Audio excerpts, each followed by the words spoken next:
Hello अस्सलाम वालेकुम। उम्मीद करती हूँ सब ठीक होंगे, खैरियत से होंगे।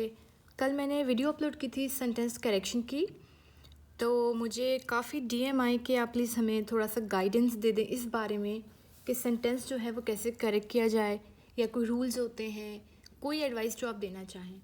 तो देखिए, कुछ ऐसी बातें हैं जो हमें फॉलो करनी पड़ती हैं जब हम सेंटेंस को करेक्ट कर रहे होते हैं, तो मैं ज़रूर डिस्कस करूँगी। मैंने यही सोचा कि एक छोटी सी वीडियो बनाऊँगी जिसमें मैं जो बातें हैं उनको कवर कर लूँगी। तो देखिए, मुझे I personally feel that learning कभी ख़त्म नहीं होती, ठीक है। और अगर मैं अपना कहूँ ना, तो I am still learning.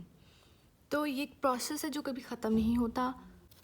Lecture start करने से पहले एक छोटी सी बात कहूँगी, आपको इंग्लिश सीखनी है, आप ज़रूर सीखो, लेकिन करना क्या है कि डेली का आप टाइम निकालें कि हाँ, इतना टाइम जस्ट हाफ आवर हो गया या फिर 1 घंटा हो गया, आपने जो है वो रख देना है कि यार नहीं, मुझे ये इसमें सीखनी ही है कोई चीज़, क्योंकि इंग्लिश शायद आपको बेनिफिट ही देगी। खैर, लैंग्वेज जो भी हो या कोई सब्जेक्ट हो, कोई भी ये चीज़, पढ़ाई तो आपको हमेशा ही क्या करेगी, फोस्टर करती है। खैर, पॉइंट मेरा ये है कि इंग्लिश हमारी लैंग्वेज नहीं है, ना ही इंग्लिश कोई सब्जेक्ट है। इंग्लिश एक इंटरनेशनल लैंग्वेज है, हमारी लैंग्वेज नहीं है। हम इस पर 100% कमांड नहीं ले सकते, या अगर ले भी सकते हैं तो उसमें बहुत टाइम लगता है आपको। आप सीखते रहते हो, आप सीखते रहते हो, और जब आप चीज़ें पढ़ते हो, बुक्स पढ़ते हो, वीडियोस देखते हो, तो आपको बहुत कुछ सीखने को मिलता है।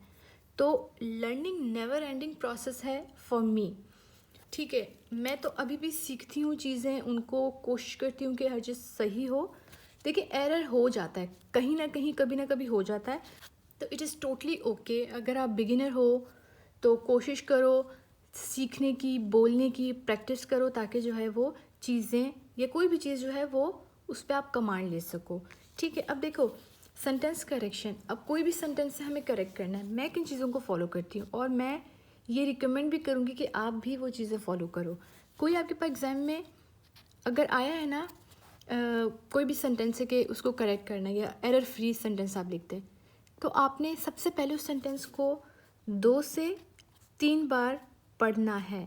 हम क्या करते हैं कि फ़ौरन से जो चीज़ आती है ना, एक बार पढ़ के बोगल हो जाते हैं कि यार इसमें बात क्या कर रहा है एग्जामिनर। तो ये नहीं करना, आपको 2 से 3 बार पढ़ना है, समझना है कि किस बारे में बात हो रही है, क्या बात हो रही है, एग्जामिनर क्या पूछना चाह रहा है। तो पहला तो मैं ये चीज़ करती हूँ कि रीड आउट करती हूँ। एक बार नहीं समझ आता, फिर दूसरी बार, फिर तीसरी बार। तो ये तो आपने करना ही करना है, ये फर्स्ट एंड फॉरमोस्ट है for me. Second, sentence correct कर रहे हो जब भी आप क्या करो, पहले देखो वो सेंटेंस जो है एक्टिव है या फिर पैसिव सेंटेंस है, ठीक है। छोटी छोटी चीज़ें आपको जहन में अपने रखनी होती हैं। फिर देखो कि सब्जेक्ट वर्ब एग्रीमेंट है या नहीं, ये बहुत इम्पॉर्टेंट होता है कि सब्जेक्ट सिंगुलर है या प्लूरल है, उसके अकॉर्डिंगली जो है हमारी वर्ब आई है या नहीं आई, ये देखें। फिर आप ये देख लो कि टाइप ऑफ सेंटेंस क्या है, ठीक है, कौन सा सेंटेंस है, ठीक है, इम्पेरेटिव सेंटेंस है या फिर डिक्लेरेटिव है, एक्सक्लेमेटरी है, ठीक है, टाइप क्या है सेंटेंस की। और फिर देखो, फिर ये भी देखो कि सेंटेंस जो है वो सिंपल सेंटेंस है, कंपाउंड सेंटेंस है, या फिर जो ये कॉम्प्लेक्स सेंटेंस है। इससे होता है बहुत आसानी होती है।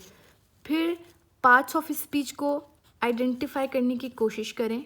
पार्ट्स ऑफ स्पीच बहुत इम्पॉर्टेंट, ठीक है। पार्ट्स ऑफ स्पीच देखें, नाउन प्रोनाउन आ गया, उसमें वर्ब हो गया, एडजेक्टिव, एडवर्ब।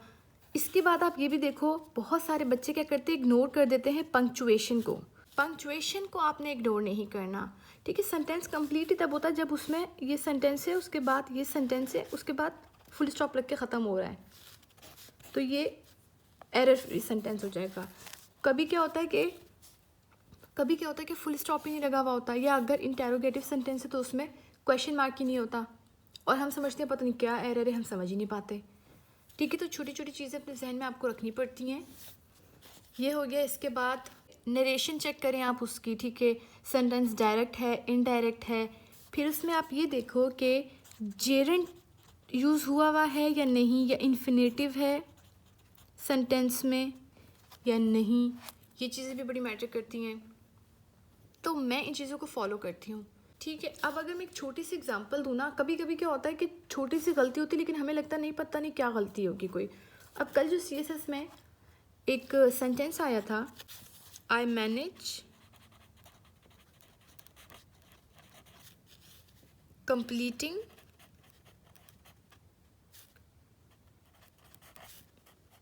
The painting. कल की जो सेंटेंस आया CSS में, जब मैं सेंटेंस करेक्ट कर रही थी कल, तो इसमें मुझे शायद सेकंड्स भी नहीं लगे इसको करेक्ट करने में। क्यों? क्योंकि मैंने सबसे पहले इसके पार्ट्स ऑफ स्पीच देखे।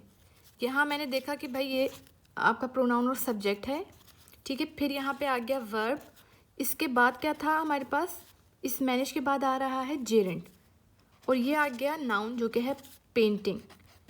तो मुझे कोई ख्याल नहीं गया कि मैं कुछ और सोचूं कि कहाँ एरर है ये वो। मुझे सिर्फ एक चीज़ क्लिक किया, सेंटेंस छोटा है, सिंपल सा सेंटेंस है, तो मैं खुद क्लिक किया कि मैनेज एक ऐसा वर्ब है जो अपने बाद जेरेंट नहीं लेता, मतलब वर्ब ING फॉर्म में नहीं लेता। इसके बाद 2+ वर्ब की बेस फॉर्म मीन्स इन्फिनेटिव आता है। तो जस्ट सेकंड्स में मैंने ये करेक्शन कर लिया। तो अगर छोटे सेंटेंसेस हों उनको कैसे करना है, ये छोटी छोटी ट्रिक्स होती हैं जिन्हें आप फॉलो करते हो। तो अब जाहिर है ये सारी ट्रिक्स आपको तभी आएंगी, आपको जो है वो सेंटेंस एक्टिव है, पैसिव है, इसको आइडेंटिफाई कैसे करना है, इनके रूल्स क्या हैं, सब्जेक्ट वर्ब एग्रीमेंट क्या होता है, टाइप ऑफ सेंटेंसेस क्या हैं, पार्ट्स ऑफ स्पीच क्या हैं, पंक्चुएशन को कहाँ कैसे यूज़ करना है, जेरेंट, इन्फिनेटिव्स क्या हैं। ये थोड़ा एडवांस लेवल पे आ जाता है, ठीक है। तो जब आपको ये सब चीज़ें आएंगी तभी आप सेंटेंस को भी करेक्ट कर पाएंगे, ठीक है। तो मैं उम्मीद करती हूँ और मैं कोशिश भी करती हूँ कि क्या करूँ कि लेक्चर्स बनाऊँ जो कि बिगनर्स के लिए हों, ठीक है। क्योंकि मेरा जो एम है वो ये है कि बहुत सिंपल सी वीडियोस रखूँ अपनी और लेक्चर डिलीवर करूँ so that you can get my points. तो I am looking forward to doing that. उम्मीद करती हूँ छोटी सी टिप्स थी थोड़ी बहुत जो मुझे लगा कि शेयर करनी चाहिए, तो आई जस्ट शेयर्ड इट। अपना बहुत ख्याल रखिएगा, चैनल को लाइक नहीं किया। अगर आपको लगता है कि हाँ ये चैनल जो है इन्फॉर्मेटिव है और इससे आपको बेनिफिट होने वाला है तो ही चैनल को सब्सक्राइब करिएगा, ठीक है। अपना बहुत ख्याल रखिएगा।